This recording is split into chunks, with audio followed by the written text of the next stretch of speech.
ladies and gentlemen, the background is still on. I got to put a different play on. Here we go. Yeah. I was a little bit worried. I was like, this is a new element. Usually Josh is muted, coming in hot. This time was just no video, but I can hear you. So it's like, okay. I've only been doing What's this happening? for 13 years here, David. You know what I mean? But doing all these things at once is still difficult for me. David, want to ask you something. Yes. Do you notice that I'm trying to grow out a mustache? Well, I did. Well, I noticed that you have the beard, but the mustache is a little bit more pronounced than the rest of the facial hair. So that's. But you've done this before. You can rock a mustache. I have never even tried that before. What do you think? What do you think? Because we're going to a wedding this weekend, and is Amanda happy about this? No, and I think that's why I'm doing it.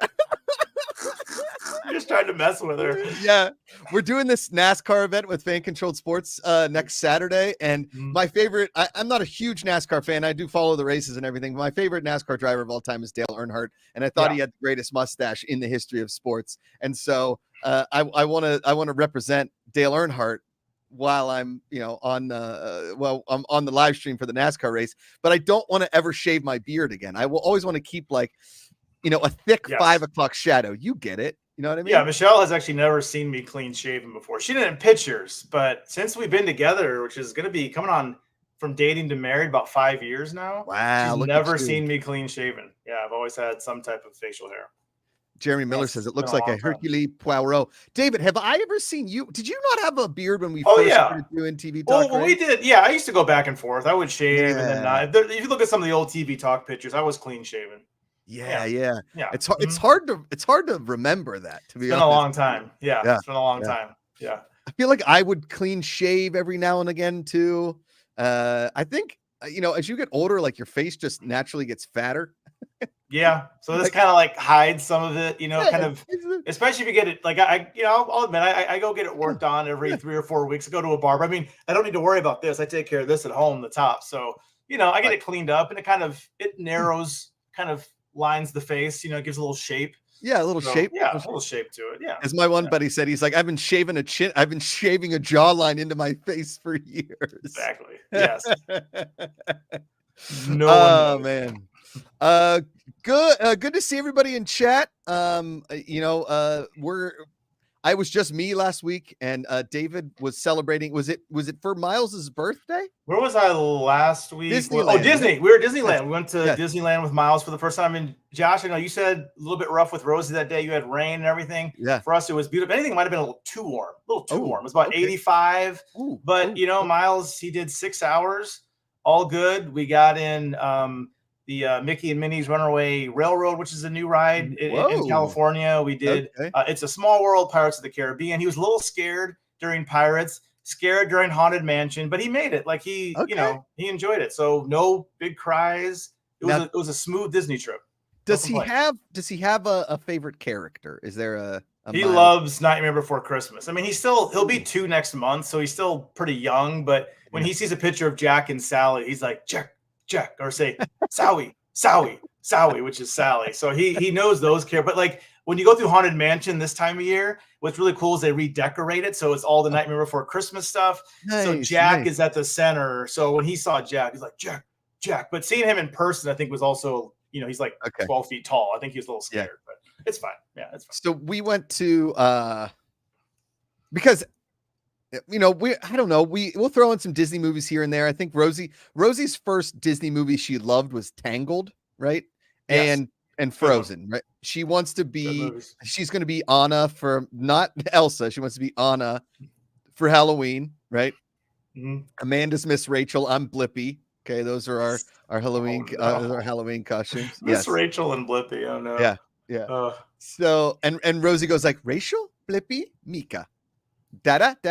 I want to watch Blippi, Mika, Rachel. Yep. Because they've done a video. Oh, I have seen that video. Yes, the Children's Museum in New York. Miles says Bippy. He can't say Blippy. He says Bippy. Yeah, Amanda says Bippy. And then when he spells his name, she goes like Blippi, and Rosie goes Abippi, Blippy.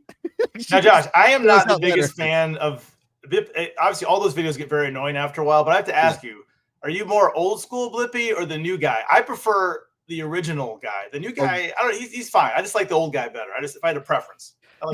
Blippi guy, definitely. OG.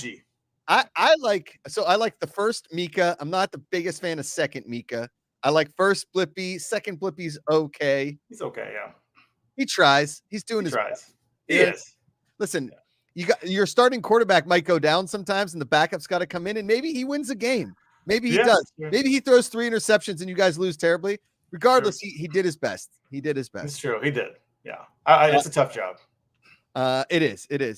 Did he take a nap in the park? Did you have him like take a nap in a stroller midway through the day? He was up the whole time. He had his first churro. He ate half of it, those are huge for a 2-year-old. He ate half of one. So he was wired. Wow. He was ready to go. He didn't sleep until maybe 6:45 that night. Yeah. Wow. So, Jeremy Miller says, have you guys seen Once Upon a Studio on Disney Plus? David, have you seen this? No, I saw the ad for it. When you watch Monday Night Football, they kept showing the ad for it. It looks good. I mean, it's like a behind the scenes thing, I think. So about the studio and all the animated movies. So I'd like to see it, but I haven't seen it yet. Okay. No, I have not seen it either, Jeremy Miller. As most people know, I'm not like Disneyland's not my speed, but I do appreciate the smile on Rosie's face. But so when you said like you brought him to see Nightmare Before Christmas, he probably loved it. Well, we thought Rosie would love. We couldn't find Tangled. We didn't see her throughout the park.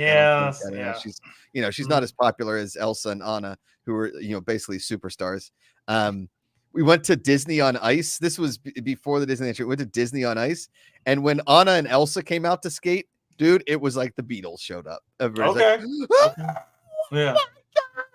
And then Maui came out because they do like every things, all the movies basically. It's like it's Mickey and Minnie on like a car, and they go through anyway. It's ridiculous. But when Maui came out, he was terrifying looking. Like, it was like a giant plastic head, and you're like, this isn't great. What did Rosie say? She wasn't a fan. She's like, no, dada. It's not what I want. No. So we took her and waited in line to see Anna and Elsa, right? Mm-hmm. And when they came, she was like, okay. And then when they were like, would you like to take a picture? And she was like, no, thanks. No, right? Thanks. And then it's different in person because they're big and they're in your face. It's different than on the TV. Yeah, it's too much. 100%. And then she was like, Mama, Dada, go now, go. Like she didn't want anything to do with them in that little room. So we waited about an hour to spend all of 30 seconds with these girls. I'm like, thanks for your time. Good luck with everything. I hope Arendelle does okay in its political turmoil. Goodbye. So that was our Disney. Again, you do it for the kids. You do it for them. When she's like 4 or 5 years old, she'll love it. Then she can go on more of the rides. She'll be taller. Yeah. I was amazed at how many rides Miles could actually go on. I thought because Pirates of the Caribbean has a couple dips. Yeah. And they're like, he just sits on your lap. I'm like, really? He just sits on the lap? It's like, just hold him. I'm like, okay. It's crazy. No bar, there are so many restrictions on so many things we do in this country. Yeah. And then you go to Disneyland, and they're like, just throw them on your lap. Just put on your lap. It's fine. That's fine. Yeah. Just hold them down. It'll be okay. Kate Van D in the chat. Hey, everyone, traveling to Maryland tomorrow to visit family. So excited. All right, Kate Van D, make sure you just sit down and watch TV together. Jeremy Miller says Disney on Ice is crazy. Jeremy, you, sir, are correct. Correct. Yes, that is correct. Oh, and Rick's Amaris says, Josh watched Warrior. I am very aware. He told me before. Spoiler, he told me before. I'm very happy that he started this journey. I can't wait to kind of go in with Josh and ask him what he thinks of the show so far. David, I'm okay. Here's my thoughts. First of all, the fight scenes are incredible. They are awesome. Okay. First of all, they are obviously choreographed in an amazing way, but there's also blood everywhere, and they kill everybody. Like everybody dies. Okay. That scene that was like the Kumite at the end of season 1, okay, where he fights the other dude, where, when he first fights that guy, which I think is in the pilot, it might even, or the second episode, maybe, when he finds his sister, right? It's in that room of there's all the stuff in the way. There's like wood beams, everything. I can't remember. There's a lot of stuff in the way. Yeah. Yes. So that first fight when he's like, oh, this guy's good, and I might not be better than him. And you're like, yeah, no shit, dum-dum. There's people that are better than you. And then, so it's like you knew that rematch was coming at some point, right? Like in the back of your mind, you see that rematch coming. So when it does happen, and it's like the Kumite, it was awesome. And for those that don't know what the Kumite is, it's a contest in the movie Bloodsport starring Jean-Claude Van Damme from the 80s. Go and watch the Kumite. Go and watch Bloodsport. It's the most absurd movie. It's so insane. That movie is fucking insane and is awesome. It is awesome all at the same time. Classic, it's that early Van Damme when he was just awesome. I think that's the movie that like broke on the scene. Like that was his first big movie was Bloodsport. Yeah, then he had like Kickboxer and all these other movies after. But yeah, I mean, Bloodsport's just incredible. So Bloodsport was awesome. Sudden Death, where he plays the fireman in Pittsburgh. That was awesome. And I guess Sudden Death, is that the no, not Sudden. No, not Sudden. I just said Sudden Death. What's the one in Hard Target? It's the one where he's in New Orleans. He's got the long flowing braided dreadlocks. Yeah.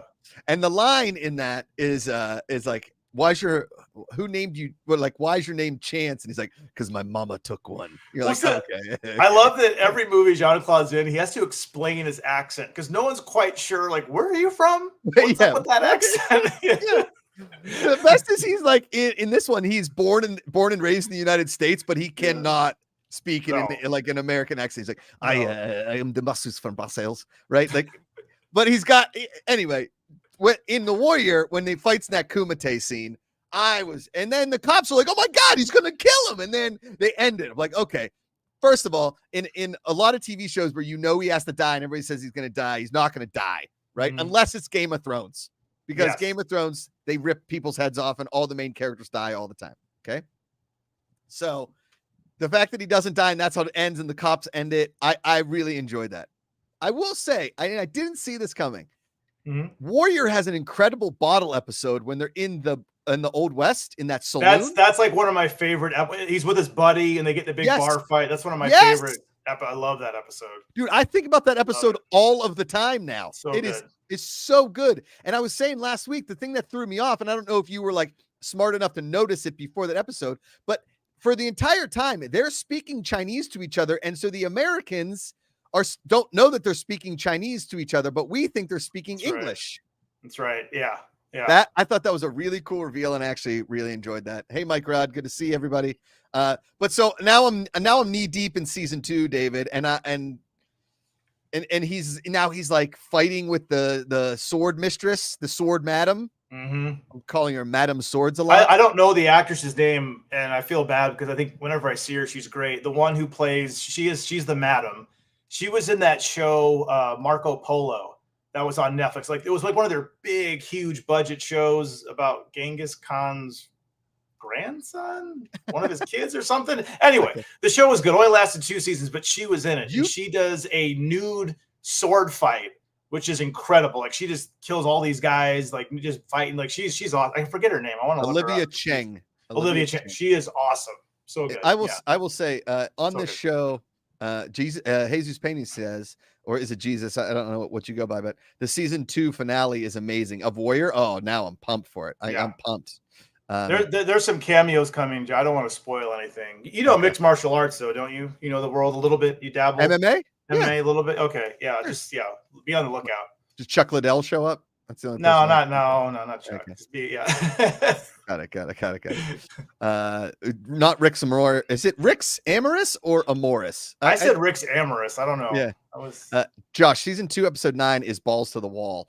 I mean, the whole show's been balls to the wall and balls to other things too, because there's a ton of boobs and a ton of banging in this show. Skinamax. It's Skinamax. Dude, I mean, it used to be Skinamax. Used to be Skinamax. Well, I mean, what I love about some of these shows, especially like anytime there is a whore house, as they call them, that's what they say in the show. Okay. A sex worker area, whatever you want to call it. Whenever it's in shows like this, they're like, hey, listen, once a show, you're going to see gratuitous banging. And I'm like, wow. Yeah. I mean, so I'm up in bed. This is maybe a week ago. And I'm like on the 6th episode or something. And I'm watching it and I don't have my ear pods in. And Amanda comes up and it's just banging going on. It's just, and she's like, are you watching porn? I was like, no, it's this show Warrior. It's on Max. It's a legit drama. It's a real show. Show me your phone. I don't care if you watch porn. I was like, it's not. And then it cuts from a brothel to like a cop punching somebody. Like, Yeah. okay, got like, it. oh, that's okay. That's fine. That's fine. Dude, when we first started hanging out, you recommended Marco Polo to me probably 10 times. There are aspects of the show, like looking back, I don't know if I'd be like, man, you got to watch Marco Polo, but there's some good performances. They even did a spin-off miniseries or episode that was pretty cool. In the martial arts, just like they have in Warrior, were fantastic. Okay. But I mean, it's not that memorable now that I think, but Olivia Chang, I really enjoyed her. Like, that was the first time I think I ever saw her. I'm like, who is this person? She's awesome. Yeah, dude, her with that sword is awesome.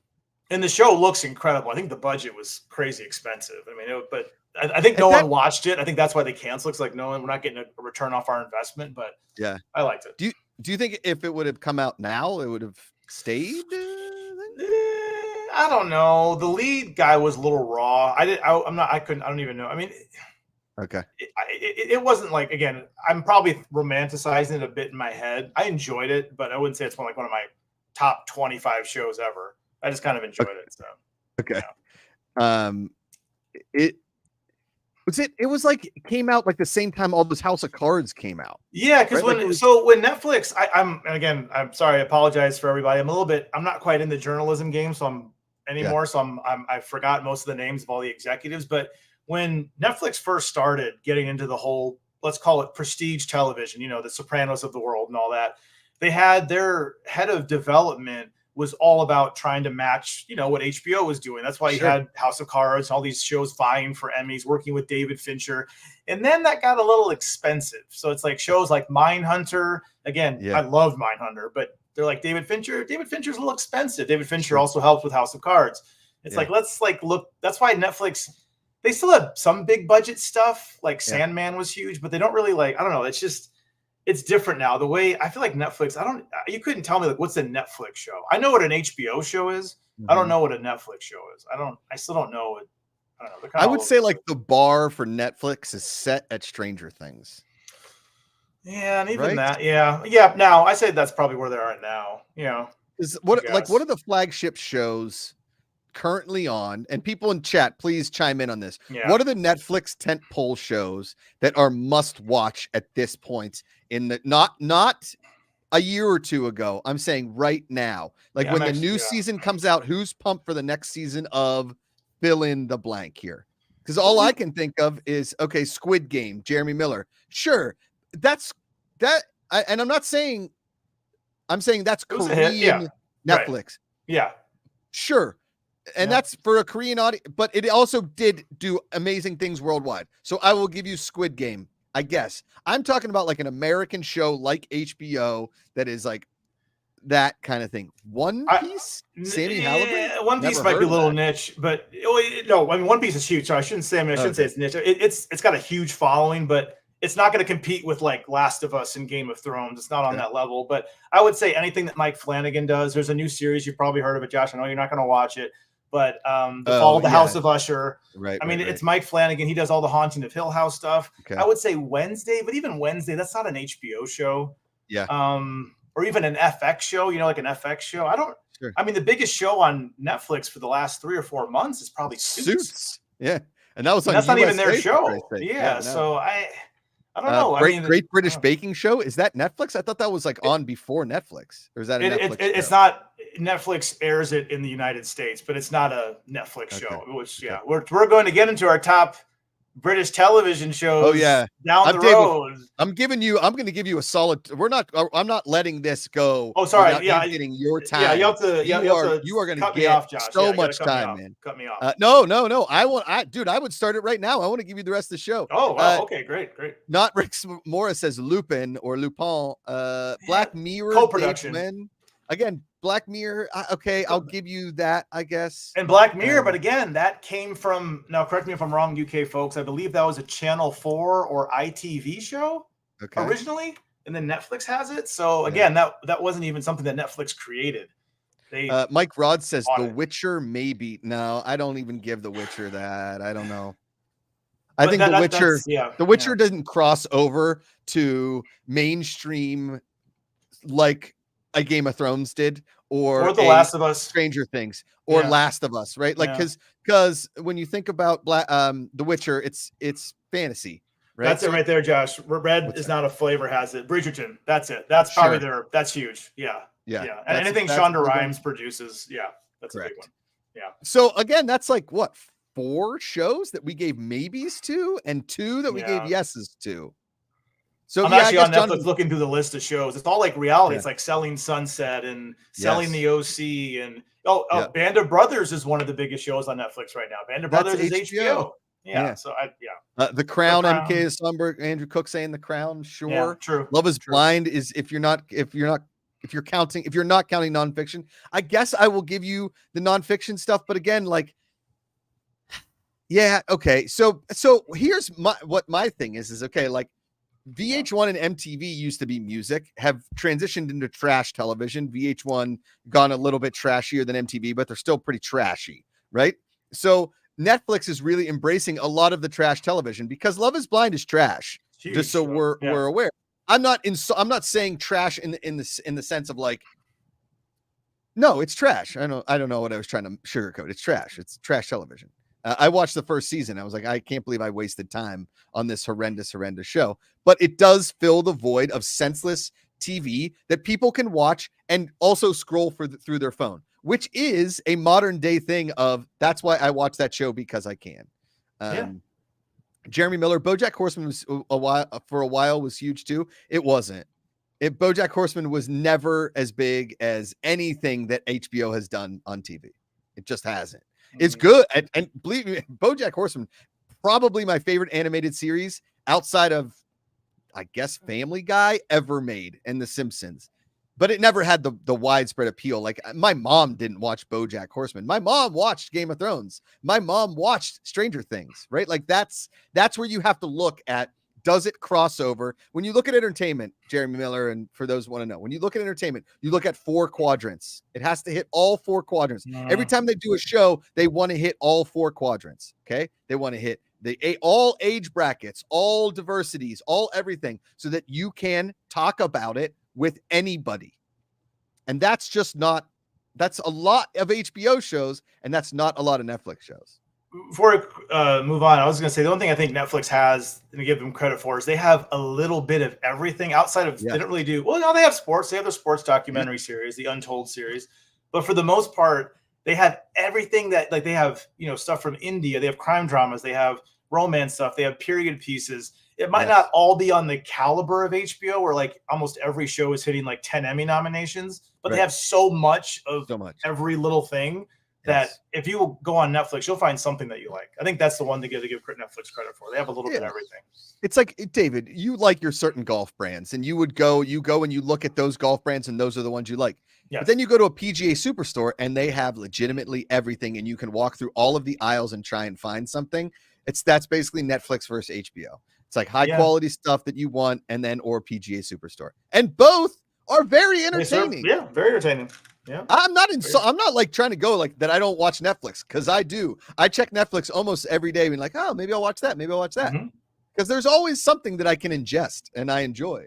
And apparently, like the first live sporting thing they're going to do, David, which I think got announced last week, and I didn't get a chance to talk to you about. Is they're going to do that like a match version of. I saw that. PGA player and an F1 racer. Yeah, that's pretty cool. I dig. I'll watch that. Yeah, I'll watch it. Yeah, I'll watch that. I just wish they would make those matches funnier or like more entertaining. Is like they like make it a scramble or make it that you not maybe it's alternate shot maybe because I know that the Formula One guys, some of them are pretty decent golfers, but they're not pros, and I want the pros to be put in situations that amateurs put them into. Right.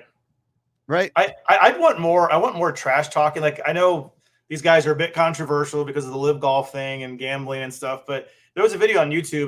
I think it was DeChambeau and Phil Mickelson. Golfing. Phil's just talking smack. Like I just want to see that. Like get these, because these guys, I'm sure when they're playing, drinking beers, like just in private, I'm sure they talk a lot of crap. Probably spend a good amount of money betting on. Like I want to see more of that. Like really, just let them like do Like I want to see Michael Jordan out there, just talking smack to everybody. That's what unedited. That's what I want to see. I want, I mean, they don't have microphones on NBA floors that close so that you don't hear that. But exactly. I want to hear that shit. Like David, okay, you and I, when we play golf, we play a really relaxing game. But when I play against some other people, I talk a lot of shit because we're gambling, right?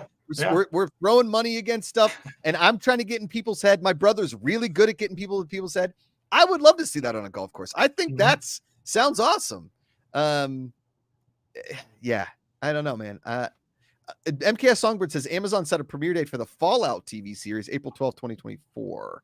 Yes. Yep. What's that Fallout? That has been a Fallout. It's a video game. Yeah. It's from Bethesda, big role playing game. Wait, I don't want to. Oh, that has been announced. Sorry. Josh, you love Walton Goggins. Walton Goggins is in the show. Oh, let's go. Walton Goggins is in there. Yeah. Mm-hmm. Okay. Yeah. There you go. Let's talk about the gold before we go to our favorite British shows of all time. Yes, the gold finale was last week. Yeah, it was last week. It was last week. Yeah. Okay, I loved this show. I thought it was great. It was very entertaining all the way through. A lot of twists and turns, and I in these shows, which is sometimes kind of tough for me, and I think I've said this before, is I root for the bad guys. I guess, right?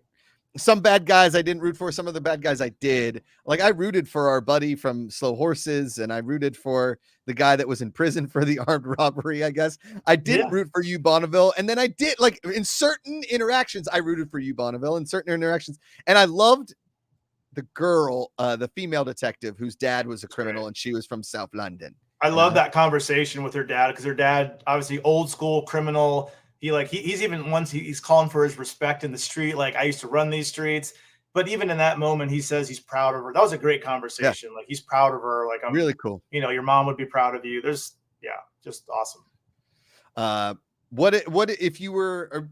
Are you putting this anywhere in like top 25? So we're doing our top 10 British shows here and a few folks. I do have the gold in honorable mentions like that. There, I don't want to spoil too much of it. I know people in the UK have probably already seen it. But even in the beginning, there's this new character that you meet that we have no idea who they are.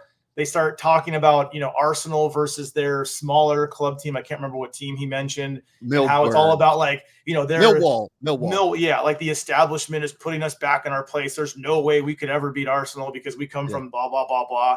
And then like, there's this lady, he's in Spain. There's just like, this woman who's just lounging. She's just like, "Okay." And then it just cuts to like the opening, sequence or whatever. It's so good. Like the scenes in the show, the gold it's one of the best shows I've seen in a while. I think it's excellent. I would put it up there with The Last of Us, with any big time drama. It's really good. I was invested the whole time. And I love when he gets convicted at the end. I know. And he's like, I know. Yeah. But the way they roll out the convictions. Oh, I know. It's like, I love that scene. Yeah. Great scene. Like, I hope you all adopt cancer. Like, but I'm the same. I wanted some of these guys to get away with it because, for the most part, there was one police officer who was killed, so that's not good. But for the most part, no one was really just seemed to die because of this. I don't think, as far as they showed. So I don't know.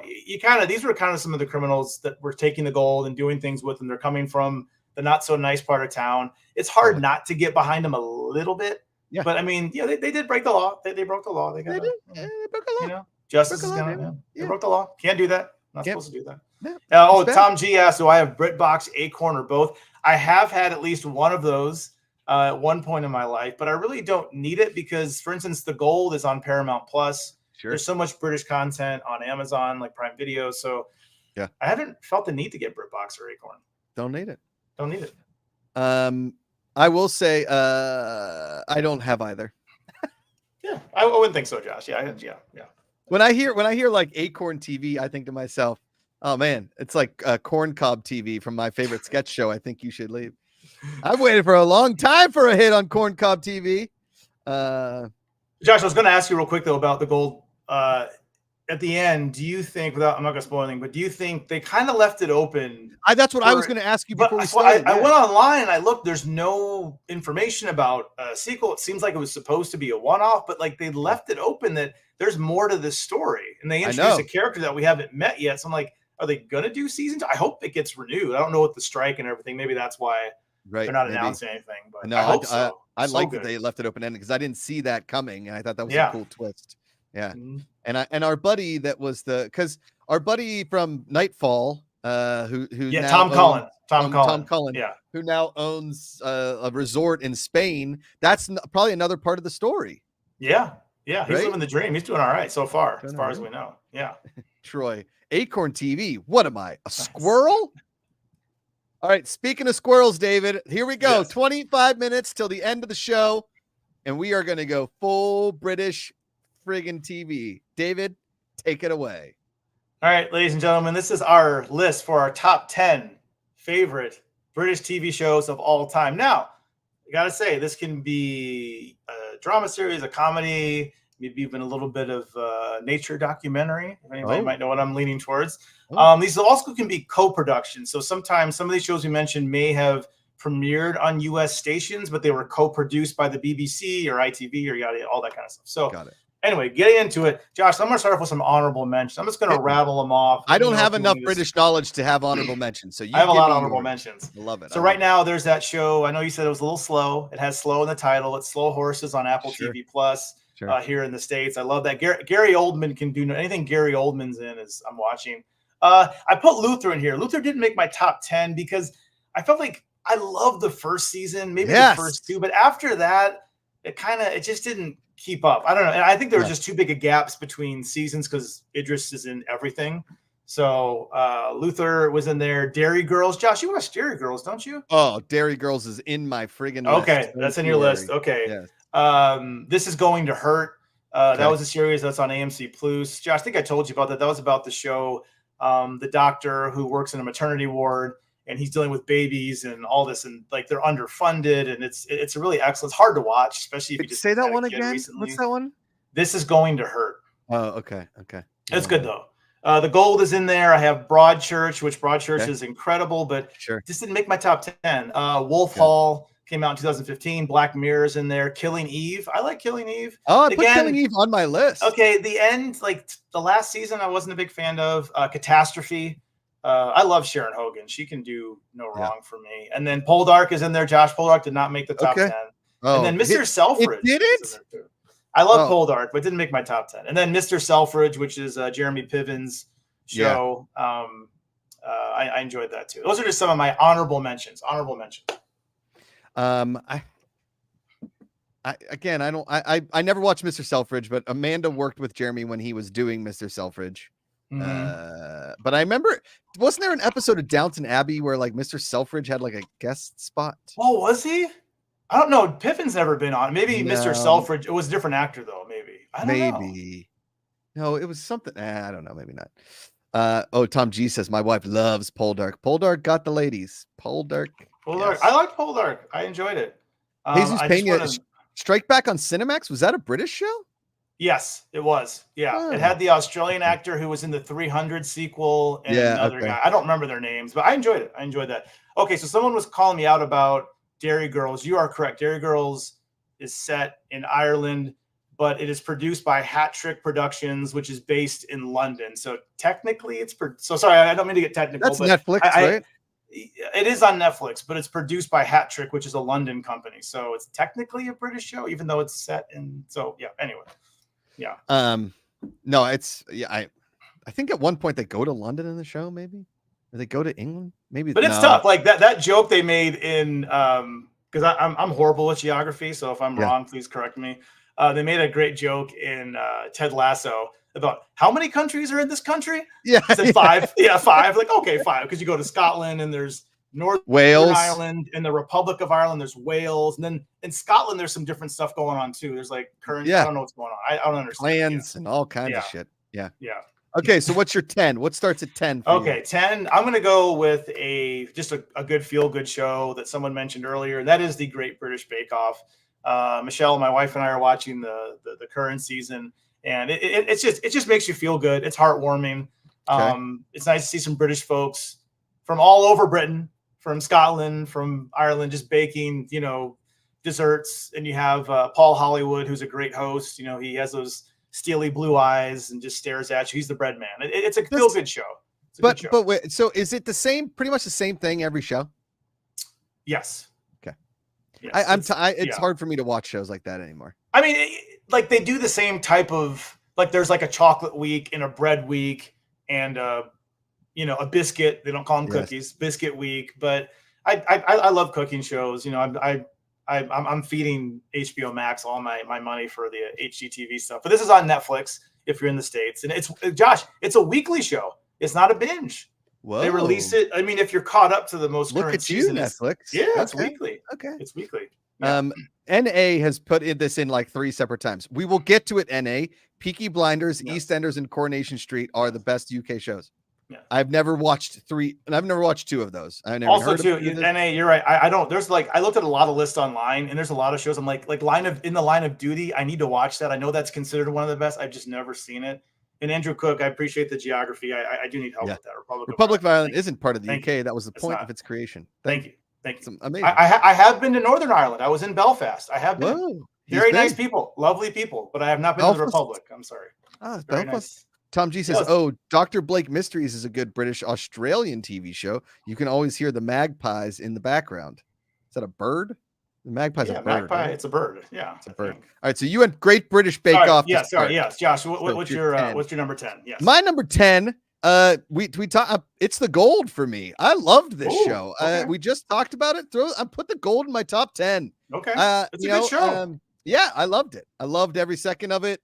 I hope they do a second season because my number 9 doesn't have a second season, and I always wanted a second season. What is your number 9, Josh? I'm going to go with you. What's your number 9? Number 9 is Bodyguard, the one with Rob Stark, aka Richard Madden. That's a good one. I forgot about that one.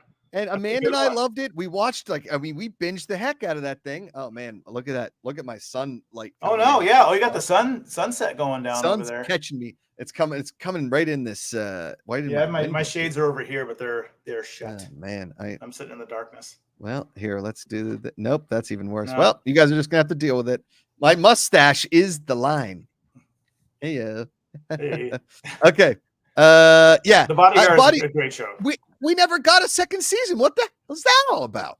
I don't know what happened. I never looked into it, but I mean, his time with her was done. I guess would he have just been a bodyguard of someone else? Yeah, I thought so. I mean, I guess just go to the next person. Like each season's a new person. I don't know. Yeah, but where? Nah, never mind. I don't even remember what happened at the end, but I enjoyed it. I did enjoy it. Yeah. I think that's why I didn't make my top 10. So long, for frig's sake. It's been a long time. Flavor. Yeah. Bodyguard was so good. Thanks. Red is not a flavor. Neither is purple. Purple is not a flavor. It's a color. All right. What's next, David? Next for me is a co-production, British, Canadian, and American production of The Tudors. The Tudors, Henry VIII, Showtime. I don't know if people remember that back in the day. Great show. Maybe a little underrated. Yes. I really enjoyed that production. A lot of Natalie Dormer, who was in Game of Thrones and other things. She was in there. That was kind of her. I feel like that was the first time I remember seeing her. Yes.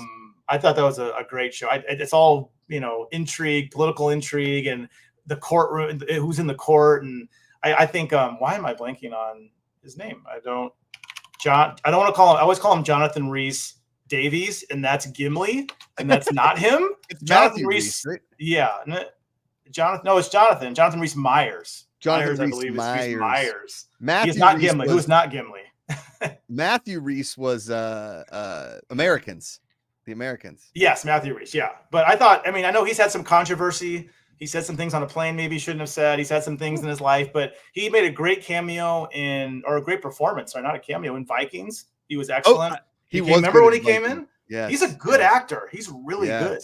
Really good. Yeah. Oh, sorry. Yes. Thanks, Tom G. Henry Cavill showed up. Henry Cavill was one of his best friends in the series. So yeah, The Tudors. All right. I believe you can watch on Paramount Plus. Oh, Tudors is on Plus? I thought wasn't it a show? It was a show. Well, it's Showtime. But Showtime is now one of the little boxes in Paramount Plus, which is kind of sad. Showtime, is its own thing, but yeah. Got it. Scott Welsh, number 8. Sorry, Scott Welsh says one of my favorite UK shows is a comedy game show. It's called 8 out of 10 Cats Does Countdown. I've heard of this 8 out of 10 Cats. Somebody told me about it. A person from England. This sun is killing my vibe right now. I can't even. It's the worst. Oh, no. The seasons are changing, Josh. Fall is here. Okay. My number. This is just the worst. The son. I can't even. You do look great, anything Josh. You about look it. fantastic. You look No, great. I don't. I'm all blown out by the guy staring sun. This is insane. If somebody were to tune into this right now, oh my god. All right, my number 8, David. My number Yes. 8. I got to be able to look past the sun. Sex Education. Yes. I probably could have put it higher, but there's a lot of other shows that, and I probably should have, but I don't know. You didn't watch this, but I loved this whole series. And again, this show was not made for me at all. It wasn't made for my demographic. It wasn't made for my age group, but I just loved it. I thought it was just really heartwarming TV. I really loved it. That's one of the shows that I feel like I should get back into. I think I saw most of season 1, but just didn't stick with it. The sun is killing Josh right now. So I'm going to go to my number 8, which is Happy Valley, which is on AMC Plus here in the States. One of the best cop dramas for me that I've seen. I love it. Sarah Lancashire is excellent in it.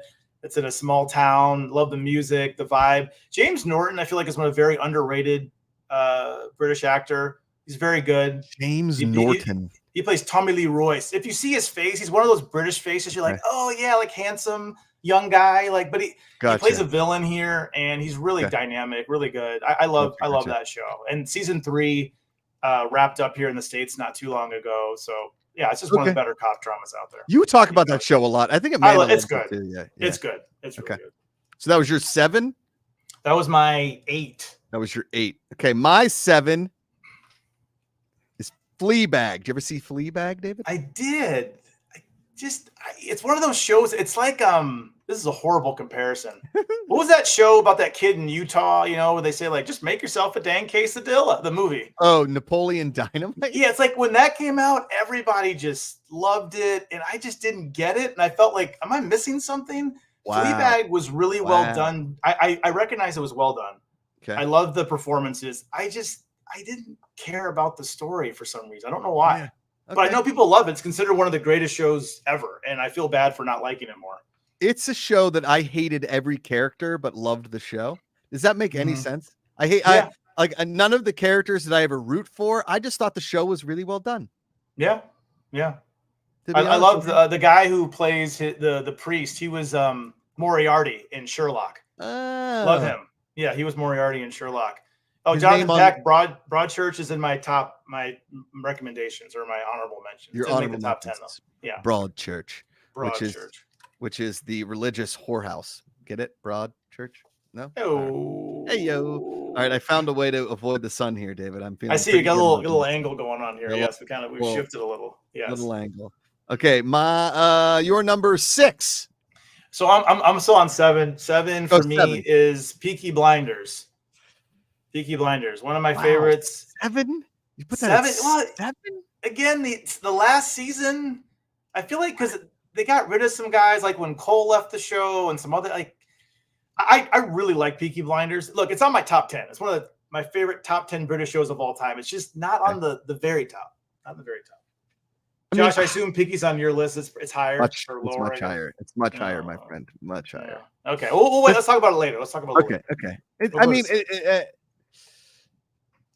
Kind of one of those things. I wish it had stopped at like 3 seasons.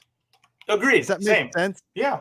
And I don't want to I like the later seasons, but it always took so long to come out that I would forget about it. And then I would get reinvested. I'll have to go watch. And plus, when they killed the blonde wife, what was it? Grace? Yeah, she killed Grace. Is it Chris Pine with her? Chris Pine her used to date. Yeah, she's she was in that terrible mummy movie with Tom Cruise, right? Yes, I think she's Irish. She's great. Whoever, Grace. Maybe she's not. Oh, Tommy. Or she played Irish on the show. Tommy, it's me, Grace. I loved her, and so when they got rid of Grace, I that really hurt my feelings, and I wanted her to stay on the whole show, and I don't know. Loved her. Just loved her so much. And I liked there's some other characters, that just didn't stick around. I know that's like part of the show, but I don't know. And it was awful. I mean, this is just like, it was horrible when Helen McCrory died in real life. In real life, that's I miss her. She was Polly was her name? Polly, Yeah, right? Aunt Polly. Yeah, Aunt Polly. I mean, when she left, she's like the heart and soul, one of the biggest hearts and souls of the show. So I know. And that was sad too. They should have just ended, I think. I don't know. Sometimes shows like that have such a big cult following. I mean, Sopranos was a victim of it, and obviously Game of Thrones was a victim of it. Is that I don't know. Josh, it's Annabelle Wallace. Annabelle Wallace. Yes. Wallace. Yes. And she's English. Yeah. English actress. Yeah. Annabelle. Yeah. Okay. What's your number 6 there, David? Number 6 is The Crown. Wow. That is I believe a co-production. I always like to make sure I'm getting these. Yes. I thought you would have put The Crown much higher, to be honest with you. You know, I love it. I have some other ones that are a little higher, but The Crown is one of my favorites. I want to see how it ends. We have season 6 coming out here, doing 2 parts. We know how it ends, David. Well, it's real life. I know, but I want to see how they do it. I know what the story is. It's like Titanic. I know what happens, but I want to see how they end it. So I'm very curious. Okay. But yes, I love The Crown. I mean, what can you say about it? Like some of the best performers. They have like every British character actor you could imagine is in that show, except for Gary Oldman. No Gary Oldman. They need to put Gary Oldman in there. Yeah, why Gary Oldman? I know Gary Oldman. Yeah, why no Oldman? No Ian McKellen, no Patrick Stewart. Yeah, what the hell's that all about? I don't know. They're not in there. I don't know why. They should put every actor in there. No Idris. I don't know why Idris isn't in there. Idris should be. Idris should be in The Crown. It's probably something for him to do. As we've learned through Meghan Markle, is that The Crown is pretty damn racist. Yeah, it's a little racist. Yeah. Pretty racist. Yeah, a little racist. Yeah, it's sad. My number 6 is the UK Office. Okay. Now, it's 2 seasons, and it turned Ricky Gervais into a superstar. And I could have put the extras on this list because the extras was an incredible. I love the extras. So good.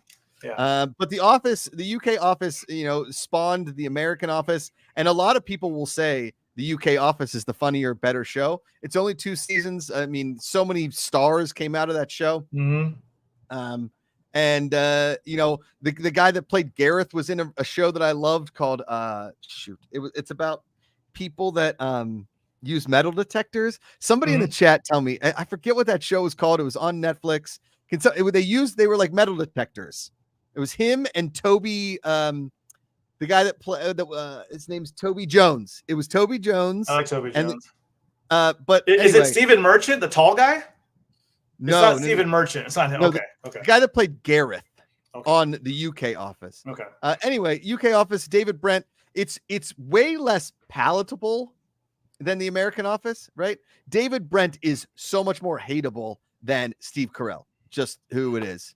But that's my number 6. What do you got? My number 5 is Sherlock. Going back to talking about Moriarty, I thought that was just an excellent show. I think it was like 3 episodes a season. You just get a little taste here and there. I think for me, even though I know Benedict Cumberbatch has been around for a while, but I feel like that launched him. I mean, that made him huge. I mean, then then he goes to Marvel, and then he gets up for an Academy Award, all this other stuff. But I mean, I think I love Sherlock. Those two together, like the chemistry they had. Not every episode was perfect, but I just really enjoyed those. I could rewatch those episodes over and over again. I really enjoyed that. Jeremy Miller, I will get there. The In-Betweeners. Don't worry. Don't you worry, Jeremy Miller. Don't you worry. The In-Betweeners will be here. Number 5, David. What do you got? Yes. Number 5. That was Sherlock for me. Sherlock, great. That was my Sherlock. Number 5 for me is Dairy Girls, David. Dairy Girls. I mean, maybe Dairy Girls is basically In-Betweeners, but with girls. Right. And it's totally different time. Obviously, it's like a very coming of age kind of thing. Did you ever see that movie Sing Street? I did. Yes, I did. I love that movie, right? Yes. Dairy Girls is like a slapsticky comedy version of Sing Street. Really, it's that time. It's the, I don't know, man. It's just such a awesome coming of age thing. And they ended it perfectly like Reservation Dogs. They ended it perfectly after 3 seasons. They didn't need to drag it on. They created this world and they ended it perfectly. They did. And that show dealt with some really hard issues. I mean, they had a lot of jokes and it was hilarious, but these kids also had to worry about maybe possibly getting bombed or next to a bomb while they go to school. They need to be on alert for I mean, it was really well done. I like how they balanced the comedy with the drama. So Josh, number 4 for me, hit it. It's a little lower than you might think. We're going Downtown Abbey. Downton Abbey. One of the greatest shows ever made.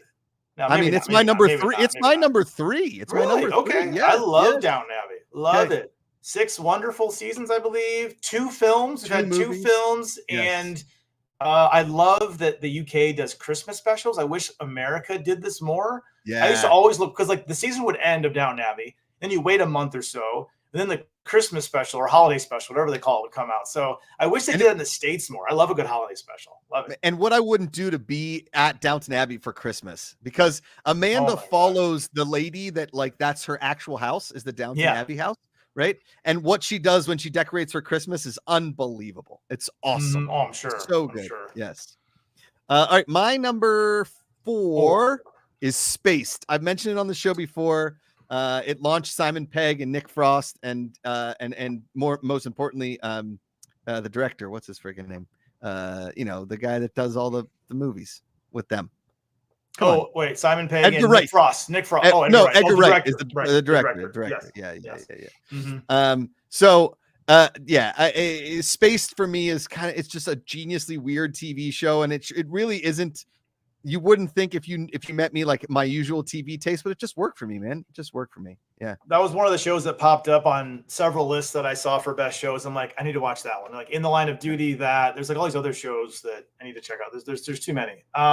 Josh, my number 3, we're going to go to a nature show. I'm going Sir Richard Attenborough and talking Planet Earth. Yeah. David. Planet Earth. If you look closely, it's the North American regional hummingbird. Oh, sorry. David Attenborough. Sorry. David, not David Richard. Attenborough. Sorry about that. Sir Richard David Attenborough. Yeah. Attenborough. Sir Richard David. If you look closely, the miniature ants of Papua New Guinea dig holes the size of a needle. No, I don't know. I love those shows. It's so good. There's a third one coming out. There's Planet Earth 3. I think David, he is knighted. Sir David Attenborough is 97 years old, and he has a Planet Earth 3 coming. He's 97. Sir David is 97. And he's still doing it. I put those on for Rosie, and she freaks out. She loves them. She loves nature and animals. Yeah. It's like the cutest thing ever. So good. Okay, here we go. That was my number 3, Josh. What's your number 3? My number 3 is Downton Abbey. We already talked about it. It can do no wrong. What's your number 2? Number 2, we are going old school HBO. We're going with Rome, which was a co-production between HBO and the BBC. I did not. One of the reasons it was a big production, like over 100 million. It was like Game of Thrones before Game of Thrones. Yeah. Love those first 2 seasons. We talked about the late great Ray Stevenson, who's one of the stars, who was in Ahsoka. Sadly passed recently. Kevin McKidd, I think, has been on Grey's Anatomy for like 15 years. Good for him. Oh yeah. He's better than Grey's Anatomy. He's better than that. Better than that. He's better than that. Kieran Hines, excellent actor who's in Game of Thrones and other. King Beyond the Wall. I mean, there's too many actors to mention. I mean, I love that show. Rome's just one of my favorites. Is Orphan Black a BBC show? Is that like an English show? It was BBC. I think it was Canadian. BBC America. I think it's Canadian. Orphan Black's Canadian. But it's close enough. I loved that first season, and then after that, it's just too many friggin' clones. Yeah. All right. So my number 2, David, is Peaky Blinders. We talked about it. Okay. Really changed. I loved that show so much when it first came out. I'm going to hold that nostalgia right here. That's why it gets number 2 in my list, because those first few seasons, man, did they change the game for me. They were insane. Really I still think to this day that Peaky Blinders might have, top 10 pilot of any show ever is Peaky Blinders. What an iconic role for Cillian Murphy too. Oh my God, yes, totally. I mean, I bought a freaking whole Peaky Blinders outfit because I wanted to be a Peaky Blinder so bad. Yeah, even though they're murderous gangsters. And that hairstyle, I don't have hair like that, but I see whenever I see guys getting their haircut, they get that. I call it a Viking look. It's like they get the bald on the sides and like the hair on the top, whatever it's called. The bald fade, I think is the bald fade. Yeah, well, that's what. Yeah.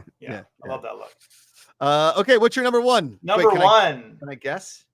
Yeah, that's right. Yeah, we talked about it a couple weeks ago. We had a big crack up about it, but it's actually what I'm talking about is actually a TV miniseries. It's not a movie, but one of the versions is a movie. It's a version of something, a very popular novel written by a very popular author from way back in the day. I'm sure people in the comments can probably guess what I'm talking about. The series came out in 1995. It is the Pride and Prejudice miniseries. It is a miniseries. It is like 6 Blu-rays long. No, it's like maybe 2 Blu-rays long. It's like 6 hours. It's fantastic. Who's in this one? Who's in this one? Oh, the guy from the Kingsman. I'm blanking on his name. From Kingsman. Taron Egerton? No, he was like not even born. Colin Firth? Colin Firth, thank you. Yes, Colin Firth was Miss Adasi. Now, see, here for me, Colin Firth, when you say he's in the Kingsman, I would say he's in Love Actually. That's the. I know Kingsman is not his the biggest thing he's ever been in, but for me, whenever I see Colin Firth, I think Mr. Darcy. Also, Jennifer Ale, I think is how you say her name. She was one of the women in Lioness in the interrogation room when it was like Morgan Freeman, Nicole Kidman. Yes. She was that other lady. She was Miss Elizabeth Bennett in there. It's a very excellent production. Miss Elizabeth Bennett. I'm back. Wrong. Somebody said wrong, Austin. Wrong, wrong, Austin. Can you guess what my number one is, David? Number one British show. I already mentioned it on this list, and I told Jeremy Miller I'd get back to it. I told Jeremy Miller. Oh, Killing Eve. No. Oh no. I got it. Wait, no. Broadchurch. I said it's like Dairy Girls. It's like Dairy Girls. Dairy Girl. Oh, I don't know a lot of the British comedies. The In-Betweeners, David. I've never seen it. I've never seen it. I have never. I rarely laugh as hard as I have laughed than in In-Betweeners. That show is. They tried to bring it to the United States. They totally botched it. Not shockingly, too many network heads got in. Like, oh, we can't show that on TV. American kids wouldn't do that. Oh, they do that. It's just. The British kids they cast were much dumber, and it's so effing good, man. I could rewatch the In-Betweeners anytime. I really hope that Rosie likes silly, stupid shows when she's older, because I will introduce her to the In-Betweeners and be like, "This was your dad when he was a teenager," because it is really that good. So I'm adding that to my list. You can watch it on Prime Video right now. It's on Prime Video for free. Let's go! It's so good. There's even a movie. There's a movie where they go to. It's not. I don't think they go to Ibiza. They go to a town like Ibiza. Leo said, "Did you see the In-Betweeners movie, Josh?" I did. Well, where did they go? It's like an island, or it's an European beach town. It is so funny, man. It is just so well done. Anyway, David, are you happy with your list? Are you happy? I'm very happy. I'm happy with your list, Josh. I'm glad that we didn't have all of the same shows. Yes, there are too many. As I was doing research for this, I found there's a lot of shows that I need to watch. I've seen a lot of people in the comments. Thanks for the recommendations. I need to watch some of these. Yes. Taboo. Oh yeah, Tom Hardy. I love that show. Taboo. I didn't love it. I liked it.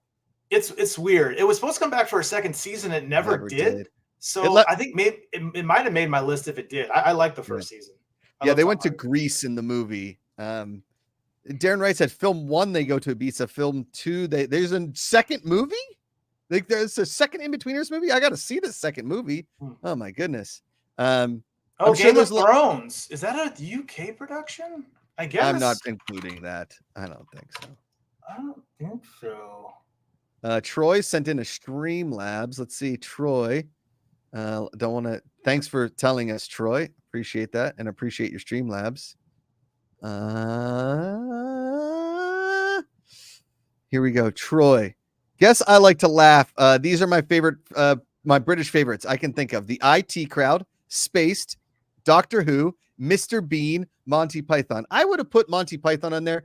It was just so before my time. I've watched a few of the sketches and I understand their place in history, but it never hit the way for me. Same. Thank you for the Streamlabs, Troy. I agree with all of your other picks though. Mr. Bean, man, some of those early Mr. Bean sketches. There's this one I probably have said it on this show many a time, but he goes out to dinner. It's such a stupid thing. And the waiter comes over for the wine, and he presents the wine and he tastes it, and Mr. Bean smells it and he takes a little sip and he's like, and the waiter goes to pour more and he stops me. He's like, no, I'm driving. Like, I thought it was the funniest thing. He took like the simplest sip of wine. Like, no, I don't know. Mr. Bean, just so stupid. Leo, Game of Thrones is purely American production. I think so. That's what I thought. I don't quote me on that. I think it's American, even though it's mostly a British and European. What's his name's in there? Just Tyrion.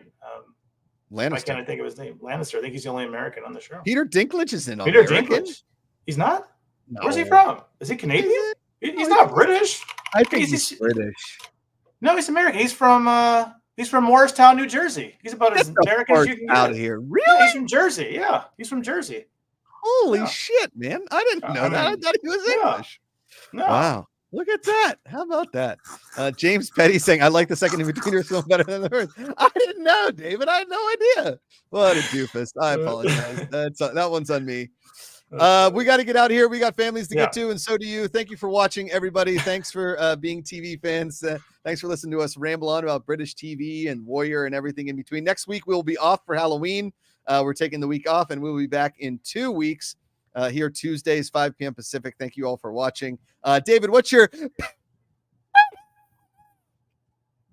of the week? I'm going to go with the Great British Bake Off. There's a new season. If you've never watched the Great British Baking Show, if you've never seen it, go on Netflix. You can catch up. I want to say there's like 5 episodes out right now of the new season. Okay. It's a fun show. It makes you feel good. It's about cooking chocolate and bread. Chocolate and bread. Chocolate and bread. And that. My I don't know what can I do? Oh, you know what I've been watching is there's a series on YouTube. What's on right now? There's a series on YouTube, and it's sort of like TV. It's called Every Hole At, and it's a Golf Digest thing, and they get these famous people to voice over every hole at famous golf courses. And so like Jim Nance does Pebble Beach, and Iona Stefan does. It's real. It's like 14 minutes long, and it's just magical television for all the for all the golf nerds out there like myself. Like I said, be kind to everyone. Text somebody, call them, tell them you love them. It matters. It's way easier to love than hate. Find the good. Until the next time, put down the book, pick up the remote. David, this is where you keep talking, and I hit the end stream. November 3rd, we got Lawman Bass Reeves. That's Taylor Sheridan's next show. We haven't talked about Bosch in 2 weeks. We need to talk about Bosch in 2 weeks. Bosch is out if you're a Bosch fan.